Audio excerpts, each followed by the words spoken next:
ఇక ఈరోజు అనగా 31వ తేదీ మే నెల 2024 శుక్రవారం. ఇక మదనపల్లి టమాటా మార్కెట్కు సంబంధించిన స్టాక్ అనగా దిగుమతి వివరాలు మనం ఈ వీడియోలో అయితే తెలుసుకుందాము. అనగా ఈరోజు స్టాక్ అనేది మదనపల్లి టమాటా మార్కెట్లో పెరిగిందా లేకపోతే తగ్గిందా అనే వివరాలన్నీ కూడా మీకు ఈ వీడియోలో అయితే తెలియజేస్తాను. ఇక మదనపల్లి టమాటా మార్కెట్ స్టాక్ వివరాలు తెలుసుకునే ముందు మన ఛానల్ ఇంకా ఎవరైనా సబ్స్క్రైబ్ చేసుకోకుండా చూస్తా అంటే ప్లీజ్ సబ్స్క్రైబ్ చేసుకోండి.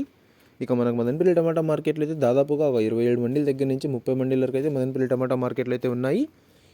ఇప్పుడైతే అన్ని మండీలకి స్టాక్ అనేది రావడం లేదు, కొన్ని మండీలకు మాత్రమే స్టాక్ అనేది వస్తుంది. ఇక ఈరోజు దిగుమతి విషయానికి వస్తే మన దిగుమతులు అయితే పెద్దగా మార్పు లేదు. ఇంచుమించు నిన్న వచ్చినట్లుగానే ఇవాళ కూడా కొంచెం అటు ఇటుగా అయితే వచ్చింది. దిగుమతులు అయితే ఈరోజు పెద్దగా మార్పు అయితే లేదు. నిన్నైతే యాక్షన్ అంతా పూర్తి అయిపోయి టాప్ అండ్ టాప్ ధర 950 రూపాయల వరకు అయితే వేశారు. మరి చూడాలి ఈరోజు ధరలు అనేవి ఏ విధంగా వెళ్తాయో. ఇక ఇవ్వండి ఇవాళ మదనపల్లి టమాటా మార్కెట్కు సంబంధించిన దిగుమతి యొక్క వివరాలు. ఇన్ఫర్మేషన్ నచ్చినట్లయితే లైక్ చేయండి, షేర్ చేయండి. మన ఛానల్ని కొత్తగా చూస్తున్నట్లయితే ప్లీజ్ సబ్స్క్రైబ్ చేసుకోండి. Thanks for watching this video.